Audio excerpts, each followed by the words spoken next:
حرم کے شکار کو ہڑکانے کا حکم۔ اگر کسی حرم میں رہنے والے شکار کو ہڑکا کر اسے حدود حرم سے باہر نکالا یا بھگا کر کے ہڑکا کر کے، بہار کی زبان میں کہتے ہیں اس کو دھاڑ دھاڑ کرنا، یعنی ہٹ ہٹ یہاں سے بھاگ، دور ہو، تو اس طریقے سے ہڑکا کر کے بھگانا، اس کو حدود حرم سے باہر نکالنا، تو اس شکار کو حدود حرم سے باہر نکال دیا، باہر چلے گیا وہ جانور، تو اس شکار کو مارنا جائز نہیں ہے۔ البتہ اگر شکار خود بخود حرم سے باہر آ گیا تو اس کا شکار پھر حلال ہو جائے گا آپ کے لیے۔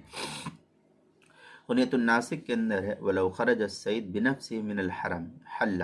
أَخَذَهُ وَإِنْ أَخْرَجَهُ أَحَدٌ مِنَ الْحَرَمِ لَمْ يَحِلُّ۔ یہ اس طریقے کی عبارت غنیۃ الناسک صفحہ 300 فتاوی شامی جو زکریا بک ڈیپو دیوبند کا ہندی نسخہ ہے، اس کی تیسری جلد صفحہ 615، مناسک ملا علی قاری اس کے صفحہ 375،